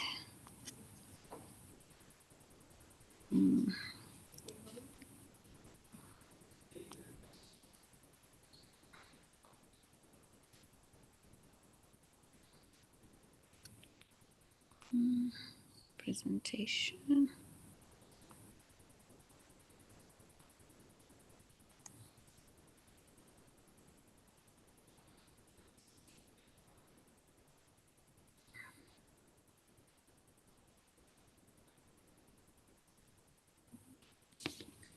I just forwarded to your email. Kindly let me know if you have received it that side. 2 minutes and we will open this.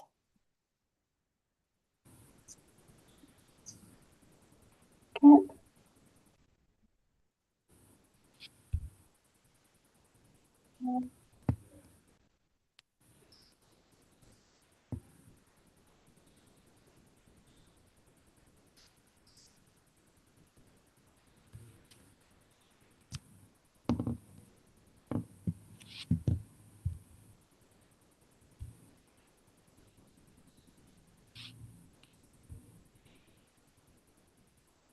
I'm really sorry for this inconvenience. Yes. Oh, that's okay. You have received it. Karina, I sent it to you on WhatsApp. I have it. I'll share it now. The different PDF. Oh, okay. Sorry, Natasha. Now you can start. All right.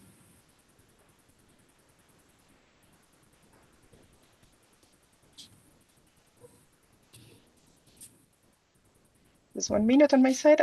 I have the presentation, preparing it to open it with gray water reuse. Yes. Okay.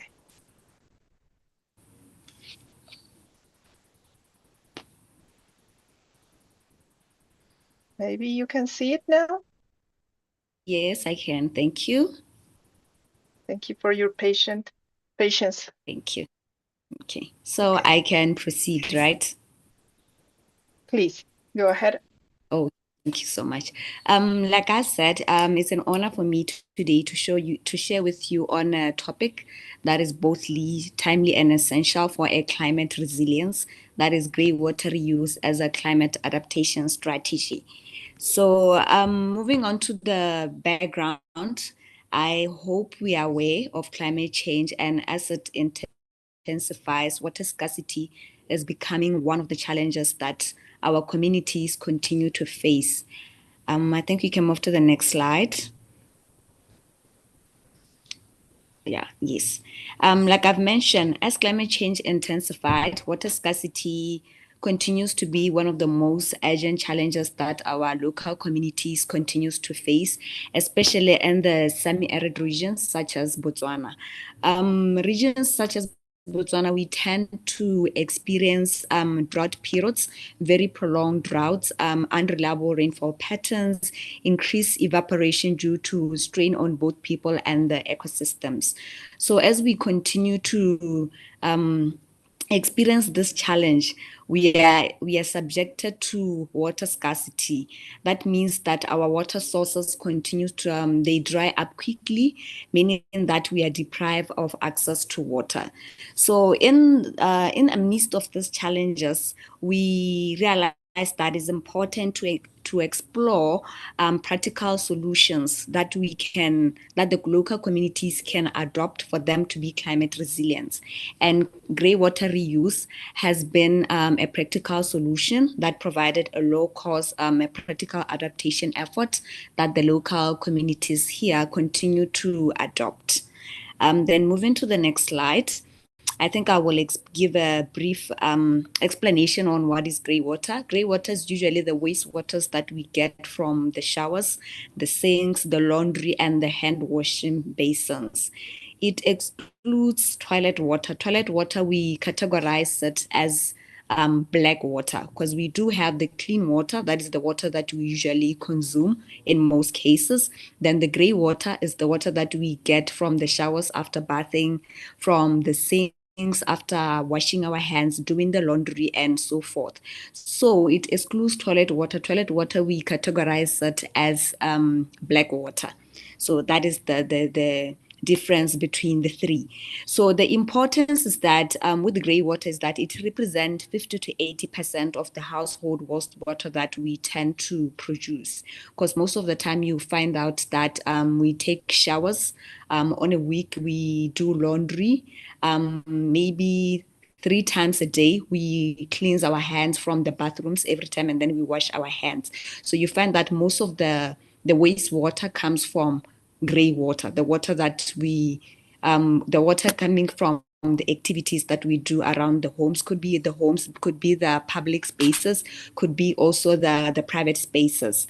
So this water often presents an opportunity for simple treatment. We can clean it and then we are able to use it again. Yes. Then we move to the next slide. That is why grey water reuse matters for climate adaptation. Like I've mentioned before, as climate change continues to intensify, we are subjected areas which are semi-arid climatic conditions, or countries that have this certain type of climatic condition, they're subjected to water scarcity. So that means that we are forced to ensure that we ensure efficient water use. So grey water has been identified as one of the practical solutions that we can adopt. One of the reasons that it reduces pressure on the freshwater sources that we have, because during the dry periods, during the drought periods, our fresh water, they usually dry quickly, or we put pressure much on them because everyone is looking to having access to clean water to doing various activities.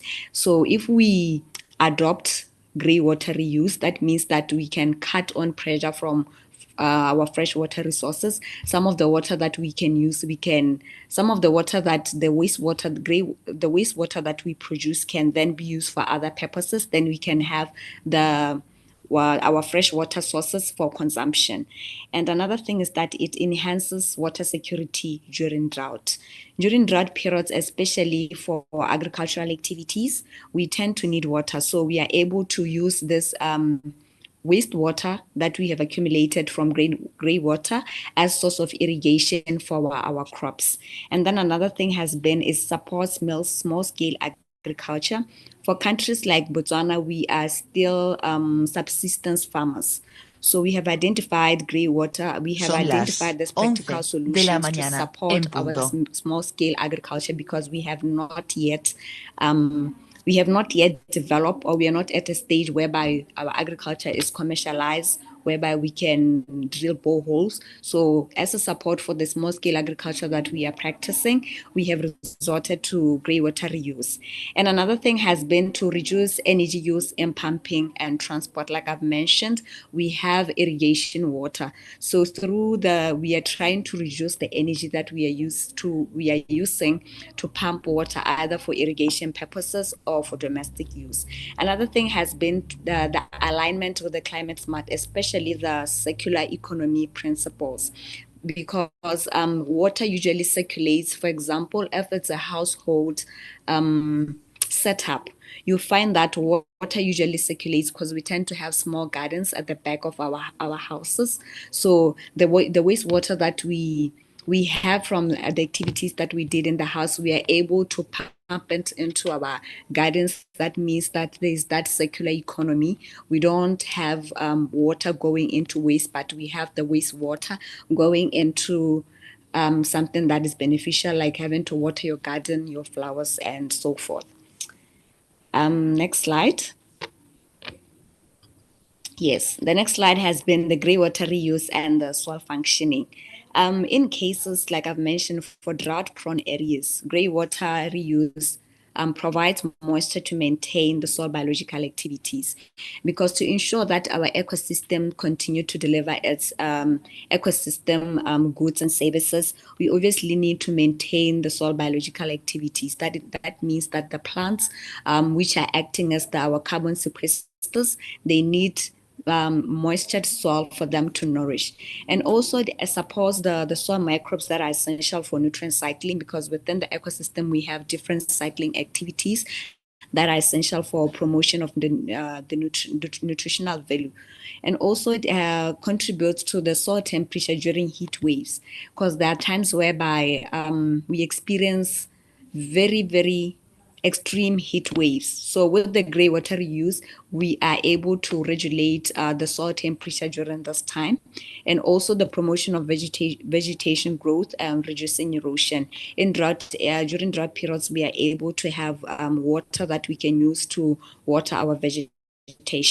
So another thing that has been a concern, or the potential concern, but I can say that it can be manageable with good practice, has been the issue of soil salinity, because water coming from the grey water coming from other washing of hands, as sometimes we tend to maybe wash hands with chemicals, has been the issue of soil salinity. Like, how do we ensure that our soils the salinity in soil is controlled, and also the sodium accumulation as well as the pH imbalance. So we usually have measures in place so that we're able to regulate this three variables, that is the salinity of the soil, the sodium accumulation, as well as the pH, the pH of the soils.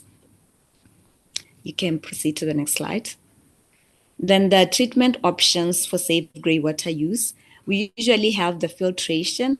The ones that I've mentioned usually that are low cost, but you can be able to construct a setup for grey water reuse either in a household, domestic use, could it be for public spaces use. We usually use options like your filtration. We can use the sand, the gravel, the charcoal. That is the most methods that are there and accessible to everyone. Then we have the settling tanks. We have the constructed wetlands, also the biofilters to ensure us with the treatment options for this grey water. By doing this treatment option, they play a role in the reduction of pathogens. If there are any pathogens that can present a danger either to the vegetation that we are using the grey water use for irrigation, we have reduced pathogen activity. And then also they lower suspended solid as well as lowering the chemical loads. Our grey water reuse, our grey water or the wastewater that we get from the activities that I've mentioned usually goes through these treatment options to ensure that the water that we use for the activity are reduced in chemical loads. Like I've mentioned, the various activities that we can use, we use various chemicals. It could be what do you call it? It could be your hand washers. They have certain chemicals inside, or various detergents that we use. Like I've mentioned, laundry, the water that comes from the laundry also is part of grey water. So by using these treatment options, we are trying to ensure that we lower the chemical loads, the chemical loads that come from this chemicals that we use. Moving to the next slide. Then we look at grey water reuse in agriculture and rangelands. We are able to irrigate our homes, the home garden, using this grey water. Like I've mentioned, if you have a setup whereby you collect all the water that is coming from the basins, from the shower, from your laundry rooms, you are able to irrigate your home garden instead of having to use clean water to irrigate your home garden, but rather we can substitute and use grey water for your home garden. And also we have fodder crops, so that fodder crops that act as forage to our animals. So you can also use the very same water to irrigate your fodder crops. And then also it supports rangeland rehabilitation by maintaining vegetation. During dry periods, we tend to experience degraded rangelands because there is no water, like unreliable rainfall patterns, high evaporation. So grey water can be used as a rangeland rehabilitation measure or strategy to maintain the vegetation. Like for example, here in Botswana, our rangelands are mostly our source of forage for our animals. So during the times whereby we go through droughts or prolonged droughts, usually we suffer mostly for our animal sector because our animals, they continue to eat from this rangeland. So when they degrade, they are forced and left without forage. So in this case, we have adopted the strategy for grey water that we continue to water our rangelands with this grey water so that we are able to maintain vegetation and ensure that food is available for the animals. And also it improves organic matter buildup over time. By adopting this process, you can maybe, if we are to measure, after a certain period of time, you are able to realize that the soil structure has improved because organic matter plays an important role in ensuring that the soil structure is maintained. Also, the fertility of the soil also gets to be improved. And also, it reduces the need for groundwater abstraction. In areas whereby we have groundwater, like I've mentioned, the reduction of pressure on the freshwater sources, grey water also plays a role in reducing the need for groundwater abstraction because we are able to promote a circular economy whereby water is being used for different purposes, fulfilling different activities. Next slide. Yes. And then I had a case insight, the Botswana context. Households here are prone to drought and often we rely on limited borehole water. So grey water reuse has been significant, or can improve the soil moisture retention, has been significant in helping us boost our vegetable garden productivity and also community resilience, as well as supporting the conservation strategies and semi-arid ecosystems, because we have some parts of the country whereby they do not have access to water like other areas. So this strategy has been significant in ensuring that they continue also to do their agriculture, because the main concern has always been that for other regions has been that we do not have enough water, so we are unable to practice agriculture. So through Greywater, they were able to come up with a practical solution whereby they are able to irrigate their gardens using the water that they use from their household activities. Next slide. Then the policy and the climate strategy alignment.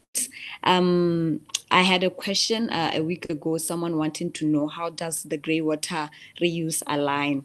Here in Botswana, we have the climate change adaptation frameworks. So Greywater reuse, we have incorporated it as one of the solutions that we are trying to start from grassroots level, that we are getting the communities to adopt in the meantime, while we are trying to come up with modernized technology that we can use to ensure sufficient efficient water.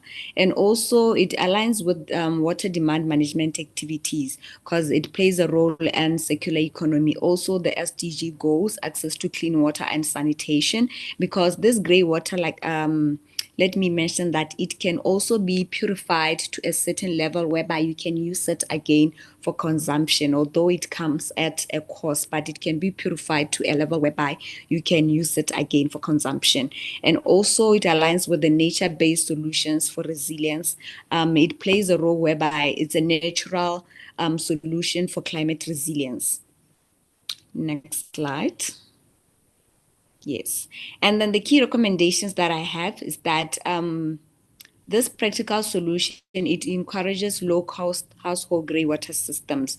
It also ensures that communities are trained on safe reuse practices, because we need to learn, because as climate change intensified, we are going to be subjected to water scarcity.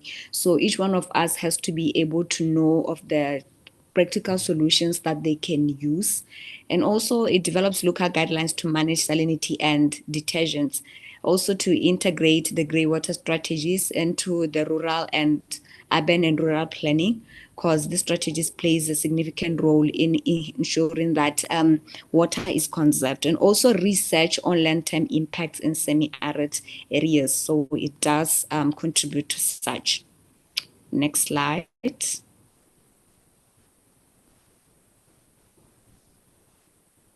Yes.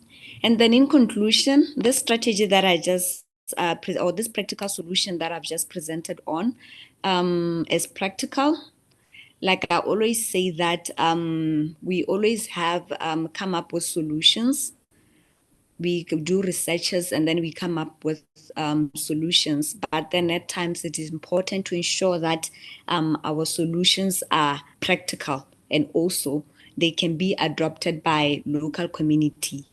It's low cost, is climate smart, and also is a solution for strengthening water scarcity, and also for strengthening water security, and also is a small intervention with big climate adaptation benefits. It's something that is very small, but is an intervention that when adopted, it can contribute to climate change adaptation, because whatever that we do, it doesn't have to be big. We can start from adopting very small practices that later could contribute to a huger effort that each one of us is driving towards. That is ensuring that we are climate resilient. That is ensuring that we are able to adopt strategies that can help sustain us during times whereby climate change will intensify, or we will feel the big impacts. Next slide. Okay, and then that will be it. Thank you. Those are the contact details and the LinkedIn. I've shared much on the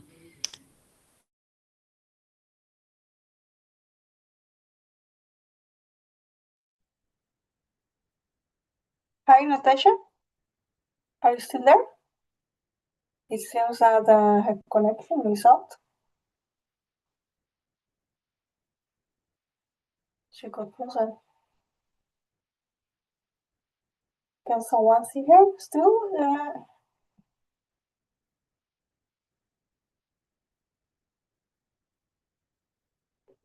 Hello, Natasha?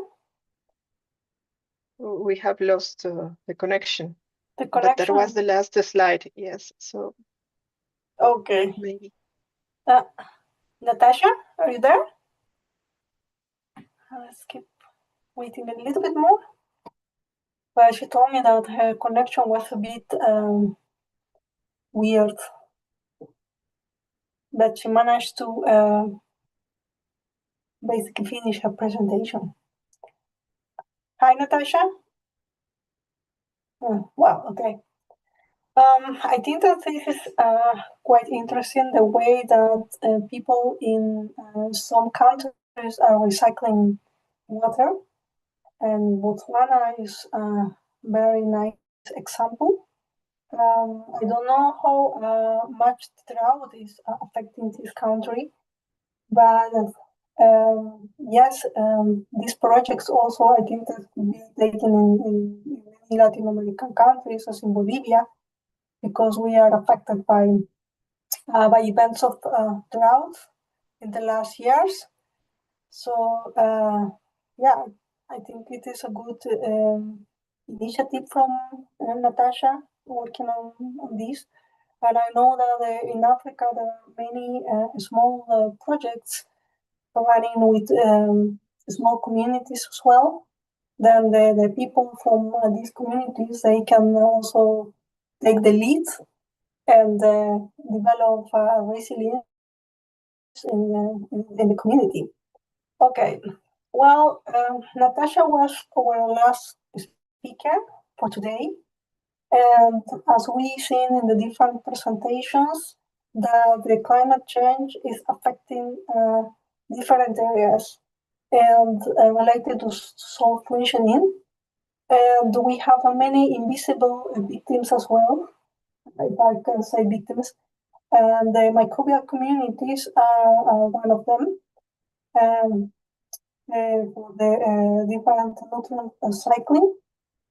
So I think it is important to do more research in the topic. I know that some popular and powerful people still don't believe in climate change, but it is a fact that is quite current. It's a fact. So I think it is important doing this more and more. Perhaps not in the approach of this is a danger, but showing what is happening in the ecosystem. So I think that it would be good that more and more people try to teach other people about the effects of climate change, because this is affecting, as we see, the soil functioning, and by then the ecosystem services. So tomorrow we will have a second part of this webinar, and this will be held in Spanish. If you are an English speaker and if you still would like to join, we will also have translation. So yeah, we send you the program.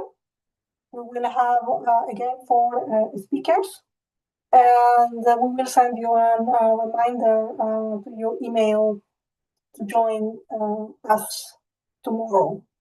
So we are very thankful that you could join, and for the people who are still in the chat, I'm very thankful that you joined today. Well, and I hope that I can see you tomorrow. I don't know if someone has any question. I will allow you to share your thoughts, because I gave you the right to unmute yourself.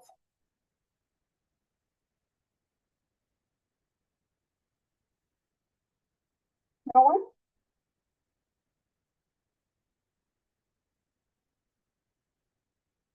Well, I would like to thank as well to Isabel, who joined me today. Tomorrow we will have Virginia, who is also organizing this webinar. Unfortunately, today she had to do something else. But Isabel gently is helping us. So thank you so much. And after the second day, we will send you the recordings for the presentations. Thank you so much.